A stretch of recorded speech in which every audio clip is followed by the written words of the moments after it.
Жинхэнэ итгэл хичээл юм байна. 237 дахь цаг байна. Бурхан бол аав сэдвтэй эсний ивэлийг та бүгдтэй хуваалцъя. Би 2-7 хоногийн өмнө гурлаар оршиж Бурханы талаараа эзний өдөр та бүгдэд тодорхой номлосон байгаа.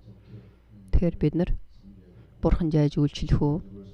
Бид нар хэнд үйлчилж, хэнд итгэж, хэнд найдах уу? Хэнд дуулууртай байх талаар бид нар бол үгийг сонссон байгаа. Тэгэхээр бидний итгэлийн амьдрал бол итгэлийн суурь гэдэг маань Бурхан бол бидний аав. Амен. Аав гэж хэлэхэд тэр утга учир нь юу юм бэ? Яагаад бид нар аав гэж дуудаж байгаа юм бэ? Өнөөдөр үгийг харах юм бол эзэн биднэрт бол инхүү залбираа гэж хэлсэн. Тиймд үргэлж ингэж залбирчвэ гэж хэлсэн. Бид нар залбирахдаа өөр шашин бас залбирдаг гэж ярьдаг боловч харин тэр гадны хүмүүс Бурханыхаа өмнөр бол өглөн байн тэр өөрийнхөө үгээр маш их өглөн Бурханы анхаарлыг өөртөө татахыг хүсдэг. За тэр маш их олон ярьж байж олон үгийг ярьж байж Бурхан намайг сонсох байх гэж боддог байх харин бид нарыг бол Бурхан бөө тэгж хий гэж хэлсэн. Бид нар залбирахдаа заавал бид нар залбирахдаа бол ерөөсө бүхэл сэтгэл мэдрэл ухаан санаагаа Бурханы өмнө бол төвлөрүүлэн залбирах хэрэгтэй. Тэгэл бид нар бол Бурхан бидний дотор орж илоо гэх биш харин маш их тодорхой бодож маш их сайн мэдж би залбирахад миний үнэхээр тэр сэтгэл мэдрэл бол маш их сэлмэг байх хэрэгтэй. Миний сүнс бол ариун сүнсээр дүүрэн байх хэрэгтэй. Тэр хоромд Бурханы өмнө би бол очисон цаг байна шүү дээ. Тэгэхээр мэдж очиж заавал би хэнд залбирч байгаагаа гэдгээ хүртэл мэдэн хийж үлдээ. Тэгэхээр бидний залбирал тэр залбирал дотор Бурханы гайхамшигтай ажлууд байж хүч чадлууд, эрх мэдлүүд байна. Энийг бол бид нар үзэж мэдхийн тулд бидний залбирлыг бол маш зөв тодорхой хийх хэрэгтэй. Бид нар залбирахдаа хэнд залбирч байгаа юм бэ? Тэнгэрт байгаа бидний эцэг минь. Амен. Яагаад бид нар тэнгэрт байгаа бидний ааваа эцэг минь гэж дуудаж байна? Бид нар дахин төрсөн учраас бидний аав, бид нар сүнсээр дахин төрсөн учраас Бурхан бол бидний аав. Бүр сайн тодорхой харах юм бол аав гэсэн тэр утга ямар утгатай юм бэ? Бид нар Бурхан ааваа гэж дуудахад энэ ямар утгатай юм бэ? Аав гэдэг маань хамгийн агуу нэгэн гэсэн утгатай. Амен. Өшөө зүйл байхгүй. Хамгийн агуу нэгэн. Хамгийн өндөрт оршигч нэгэн. Түүнээс өөр хинч байхгүй гэсэн. Тэгэхээр бид нар залбирахдаа Бурхан минь гэж хэлэхэд бол бидний зүрх сэтгэл дотор юу ч харагдахгүй байх хэрэгтэй. Амен. Аль нэг хүн харагдах ч юм уу? Аль нэг хуурамч үтэн, аль нэг зүйлүүд харагдаж бол болохгүй. Бурхан гэж бид нар дуудахад ямар нэгэн зүйл бидний нүдэнд харагдах биш. Аавыг бид нар сайн мэдэх хэрэгтэй. Аав ямар хүн бэ? Хэн бэ? Түүнээс агуу нэгэн бол байхгүй. Амен. Тэр бол үнэхээр агуу эрхэм нэгэн. Иохан номын 14:28-ыг харъя. Иохан номын 14:21. 28. Би яваад та нар руу ирнэ гэж миний хэлснийг та нар сонслоо. Хэрвээ та нар намайг хайрлсан бол эцэгтэй очиж байгаад мань баярлах байсан. Яагаад гэвэл эцэг надаас илүү агуу юм аа. Иохан 14:28. За бол надаас агуу гэж хэлсэн. Есүс Христ аав. Есүс ч гэсэн аав гэж дуудсан, эцэг гэж дуудсан. Тэгэхээр тэр бол надаас агуу нэгэн. Түүнээс өөр агуу нэгэн байхгүй. Тэр бол миний ааваа гэж Есүс хэлсэн. Есүс Христ махбодыг өмсөн ертөнцийн ирсэн эрэгтэй. Урд нь Бурхантай энэ нэг байсан. Тэр бол бүх зүйлийг хойш нь тавиад өөрийгөө боолын дүрд махбодыг өмссөн ирсэн. Одоо Бурхны илгээс нэгэн Бурхны цорын ганц хүү Есүс Христ болон ирж ертөнцийн миний ааваа гэж хэлэхэд бол ааваас агуу нэгэн байхгүй. Энэ бол ааваас агуу нэгэн байхгүй гэдгийг бол хэлж байна. Есүс бас ингэж хэлж байна. Бурхан бол сүнс. Бол сүнс. Бид нар Бурхан аав гэж хэлэхэд харагдах зүйл байхгүй. Тэр бол сүнс учраас. Харин бидний зүрх сэтгэл дотор Бурхан ааваа гэж хэлэхэд бол агуу. Тэр бол үнэхээр мөнхөд оршигч түүний хүсэл.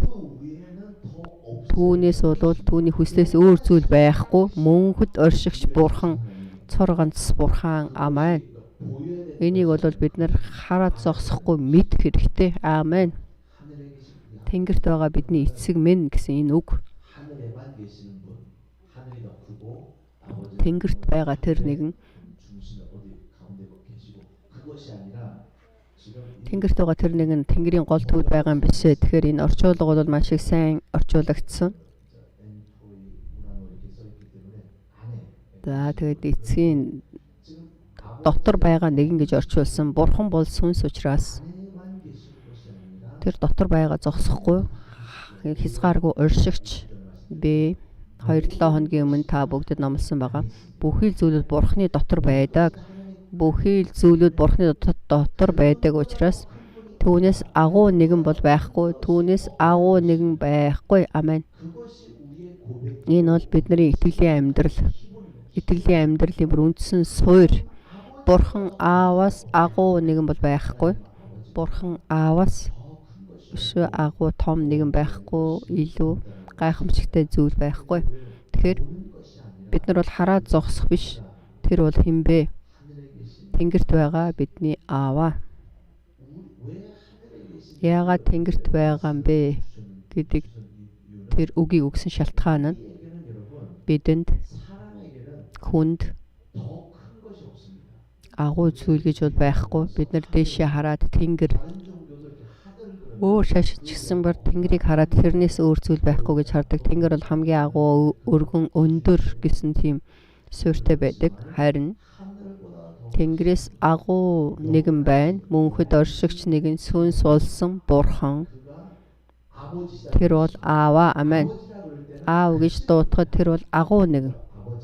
Аав гэж дуудахад аавын хүсэл агуу. Аав гэж хэлэхэд аавын үг маш агуу. Аав гэж дуудахад түүнээс өөр зүйлүүд бол байхгүй. Амен. Тэгэхээр үгийг харахтаа үг махбод болж ирэхээс өмнө аавын өвөрт байсан. Амен. Тэр бол Бурхантай хамт байсан. Тэр бол Бурхан байсан.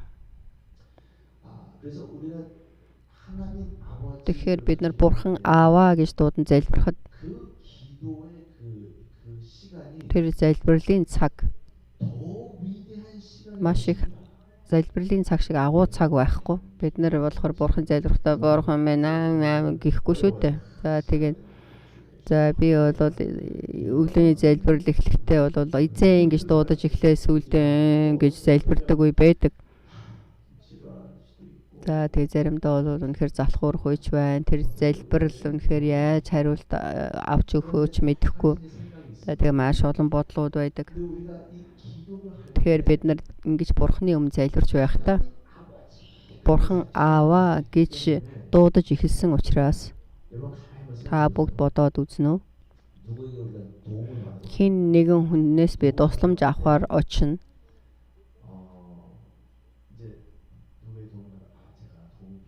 За миний хувьд тусламж маш их хэрэгтэй байна. За өөр хүн дээр бол би очих боломжтой. Тэгээ надад туслах нь зөндөө байгаа. Гэхдээ туслаад өгөөч гэж хэлэх. За надад бол очих газар байхгүй. Зөвхөн багшаа таал, аль эсвэл эзэн минь та, дарга минь таал надад туслах боломжтой гэж хэлэх энэ хоёр ялгаатай. тэр нөхцөл байдал, тэр цаг хугацаа маш их ялгаатай. Хин нэгэн хүн дээр очих боломжтой. Гэхдээ би тань дээр тусламж авахаар ирлээ. Альсвал бид нар Бурхны өмнө очихдоо Тэнгэрт байгаа бидний эцэг минь гэдэг маань өөр хинт ч хэлэх боломжгүй үг. Миний амь өөр газар байхгүй. Би бол өөр явах газар байхгүй. Надад туслах хүн байхгүй.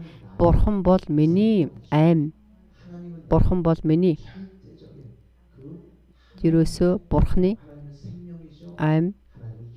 Бурхан бол сүнс. Бурхан бол хамгийн агуу Бурхан гэдгийг хэлж байна. Амен. Тийм болохоор Есүс Христ Аава гэж дуутахад тэр бол ерөөсөө заавал байх ёстой. Тэр зураглал бол маш их агуу дүр төрхийг харуулж байна. Есүс Аава Иохан номыг харахад Аава гэж залбирахад тэр дүр төрх би хаашаа явах боломжтой вэ? Биш харин зөвхөн Еврей номын 5-ын 17 дээр хэлж байна.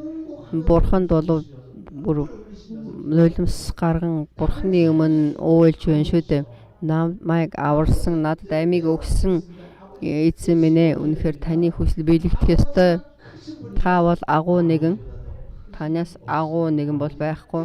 Аавын хүсэл бол заавал биелэгдэнэ. Эзэн гэж дуудсан хүмүүс бол мөнхийн улсад орох бишээ.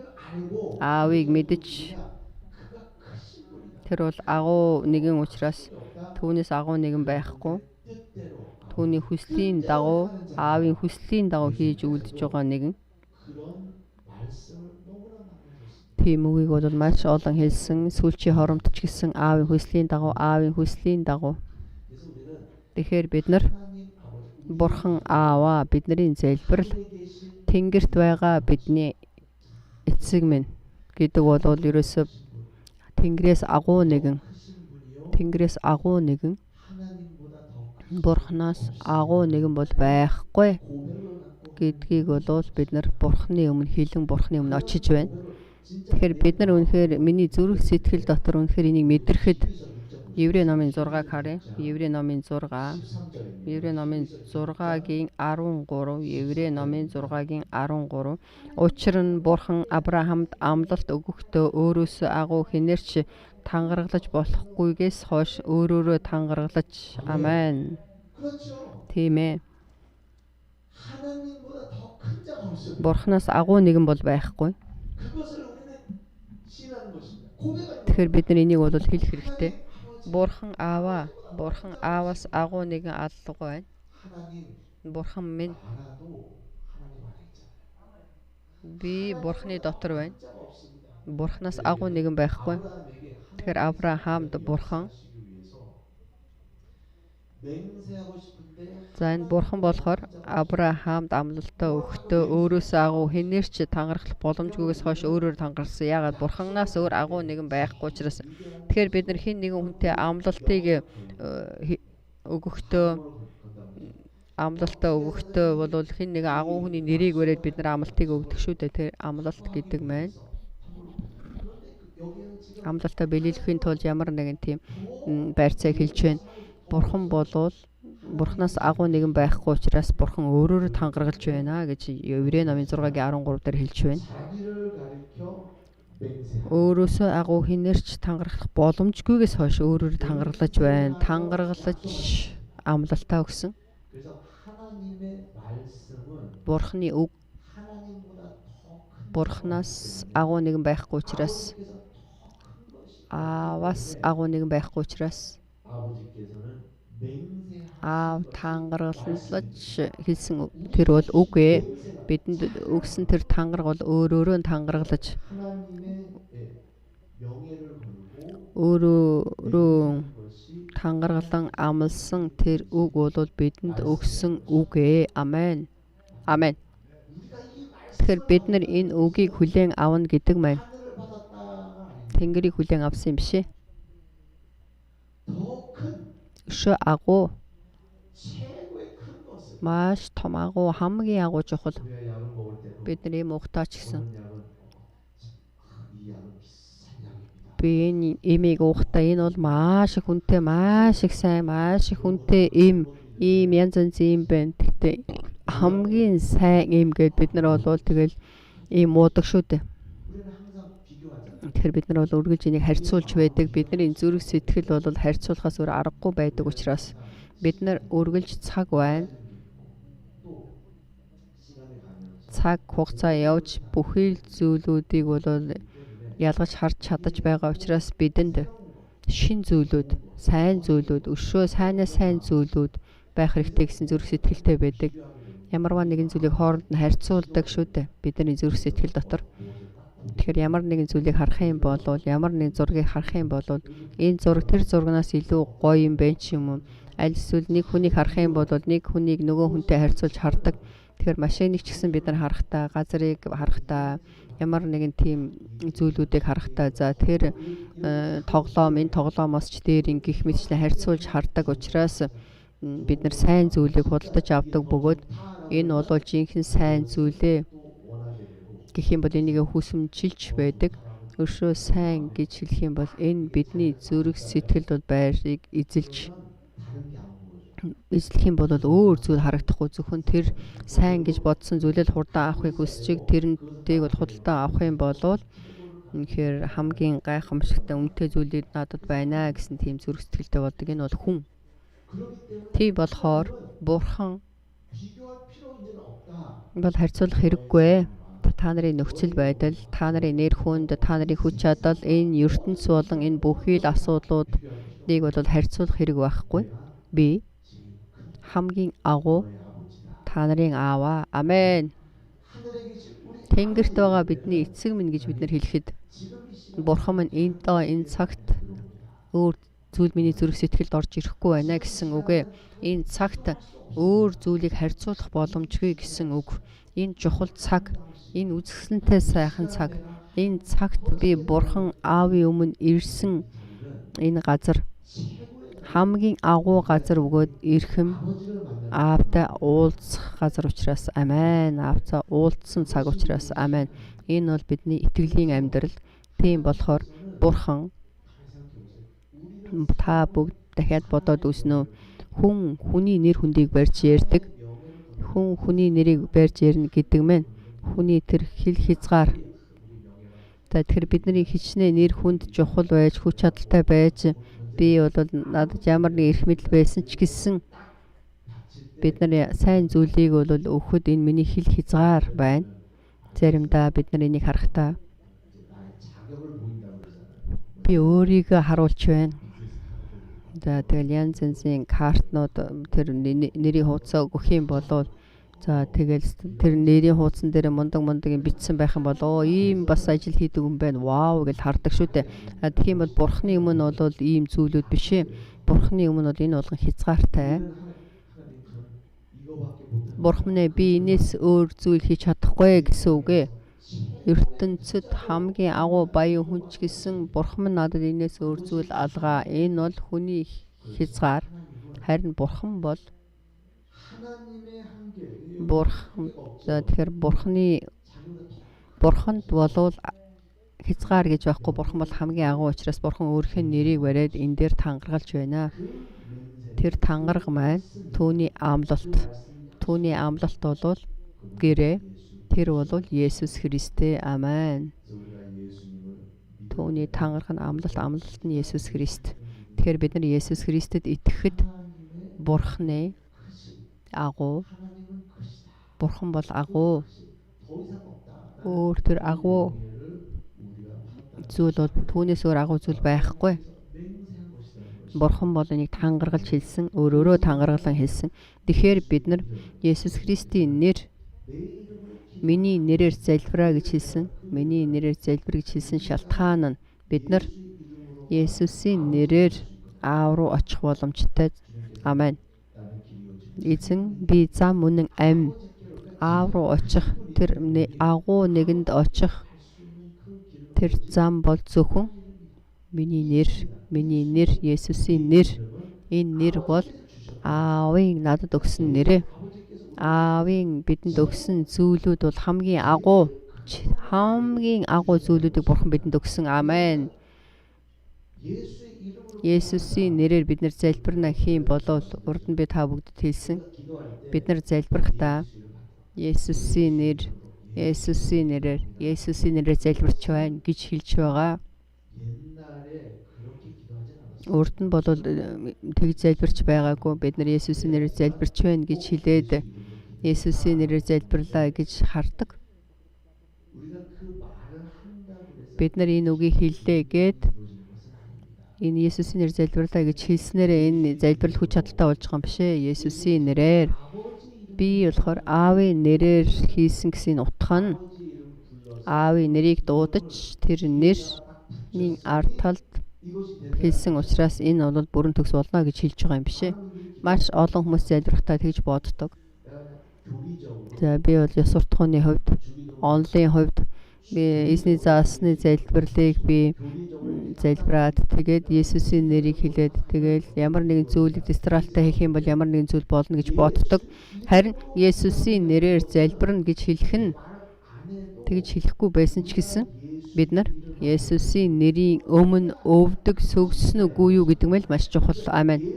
Тэгэхээр Есүсийн нэрээр залбир гэсэн энэ утга нь заавал тэгж холбож хэлгийж байгаа юм биш ээ. Харин Есүсийн нэрийн өмнө өвдөг сөгдөө гэж хэлж байгаа юм аа.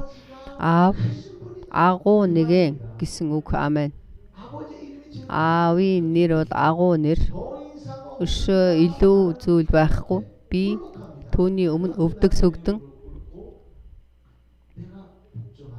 би бол дуулууртай байна гэсэн зүрх сэтгэлтэй байх юм бол хүч чадал бий болно.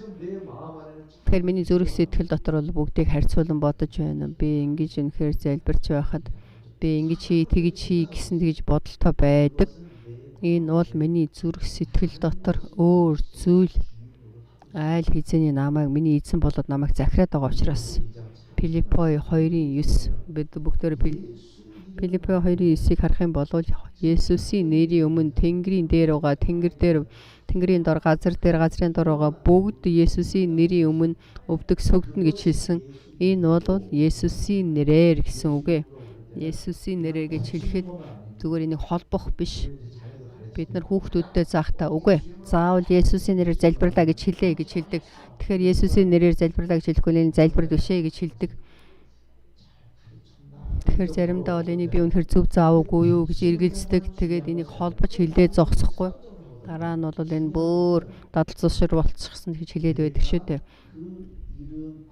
Тэгэхээр би өөрөө тэр Есүсийн нэрийн өмнө өвдөг сөгдөн Аавын нэр тэр нэр бол Бурхны нас өөр агуу нэгэн байхгүй учраас тэр нэрийг бол тангараг тавь надад өгсөн нэр. Тэр нэр бол бүтээлээс өмнө байсан Бурхны нэр, Аавын нэр, Аавын тангараг, Аавын тэр хүсэл гэж би өвдөг үнэхэр сөгдөж чадаж байна уу? Түүний нэрийн өмнө түүний нэрээр залбирахдаа заавал Бурхны хүсэл биелэгдэнэ гэсэн бат итгэлтэй өвдөг сөгдөж байна уу? Айл эсвэл зүгээр л нэг дадал зуршилуулчихсан Есүсийн нэр гээд байна уу? Тэр маш олон хүмүүс залбирахдаа хурдан Есүсийн нэрээр амен гэж дуусгадаг. Харин тэр түүний зүрх сэтгэл дотор жинхэнэ Есүсийн нэр бол хүч чадалтай байдаг гэдэгт итгэдэггүй хүмүүс их байдаг. Зүгээр л нэг хэлбэр дүрс болгоол за бурхан хэрвээ хариулж магадгүй гэсэн тийм бодолтой байхаас биш. Бол надаас агуу. Болон Аавын хүсэл зам болвол заавал хийгдэн биелэгдэнэ гэсэн энэ итгэлийн амьдрал үнэхээр их хүн бол байдаггүй. Итгэж амьдрдаг хүн байдаггүй. Тэр Есүсийн тэр нэрний өмнө бол бид нар дуулууртай өвдөг сөгдөх юм болвол бурхан гайхамшигтайгаар ажиллана мэн. Бид нар энэ жил би та бүгдэд хэлж байна. Миний сүнсээ итгэлийн амьдралаар дүүрэн амьдр Есүсийн нэрээр залбирахдаа та бүгдийг өшөө илүү гүнзгий бодож Есүсийн нэрээр Аавын нэр бол хинээс ч илүү агуу нэгэн түүнээс өөр агуу нэгэн байхгүй. Түүний хүсэл бол заавал хийгдэнэ. Тэгэхээр бид нар Бурхны өмнө хүндэтгэл мөргөл өргөнө гэдэг маань маш их чухал. Амен. Би энэ хүндэтгэл мөргөлийн талаар явах тусам миний зүрх сэтгэл болвол маш их сандарч байна. Энэ бол маш их агуу. Тэр шалтгаан нь эзэн ингэж хэлсэн. Аав хүндэтгэл мөргөл өргөгчийг тэр хайж байна гэж хэлсэн. Энэ хүндэтгэл мөргөл ямар чухал вэ? Жинхэнэ бурхан бол аав. Тэр бол маш их агуу нэгэн. Түүнээс бурханаас ааваас агуу нэгэн байхгүй. Би эзний өмнө хүндэтгэл мөргөл өргөхөөр ирсэн. Амен гэсэн энэ хүндэтгэл мөргөлийг хэлж байна. Цаг байгаад би ирж байгаа юм биш. Боломжтой учраас ирж байгаа юм биш. За зүгээр сонголт хийгээд зүгээр ингээ харж байсан чинь зөв хүндэтгэл мөргөл өргөсөн чинь надад аз бохих тохиолдох бах гэж сонгон харьцуулан ирэх юм бишээ. Би харин өөрийнхөө амийг 50 байж энэ ертөнцөөс илүүгээр ямар ч зүйлээс илүүгээр хинээс ч илүүгээр тэнгэрээс ч илүүгээр хинээс ч агуугаар тэр нэгэн аавд би хүндэтгэл мөргөл өргөхөөр ирсэн. Энэ цагт эзэм та заавал удирдах. Энэ цаг би бүхий л зүрхсээ танд өргөнө гэсэндээ бодолтойгоор эзэнд хүндэтгэл мөргөл өргөх хэрэгтэй. Эзний хэлсэн үгэн дотор аавын талаарх хэлсэн үгнүүд бол үгнүүдийг бид нар маш сайн тодорхой сонсох хэрэгтэй. Энэ бол Есүс цорын ганц хүү аавын талаар аавыг хүндэлсэн аавыгаа гэсэн зүрх сэтгэл бурхныг харахад бол миний хайртай хүү миний баяр хөөр гэж хэлсэн. Бид нарт ч гэсэн тийм итгэл байх хэрэгтэй. Бид нар залбирахдаа бурхан болвол бурхныг харахад үнэхээр баярлуулсан тийм залбирлаар залбирах хэрэгтэй бөгөөд бидний хүндэтгэл мөргөлч гэсэн вау миний цорын ганц хүү Есүсийн дөрөвдөрхтэй адилхан юм байна гэдгийг бол бид нар харуулах хэрэгтэй. Тэгэх юм бол бурхан гайхамшигтай ажиллана шүү дээ. Тэгэхээр энэ жил бид нар нэггүй итгэлийн амьдралаар дүүрэн амьдран залбирахдаа бурхан бол хамгийн агуу нэг бурханы хүсэл хамгийн агуу гэж залбирч хүндэтгэл мөргөл өргөж өшөө илүүгээр эзний өдөр хүндэтгэл мөргөл өргөж амжилттай хүндэтгэл мөргөл өргөж бурханд үйлчлэхэд жинхэнэ бурхан бол энэ үйлчлэлийг хүлээн авна. Тийм болохоор бид нар бол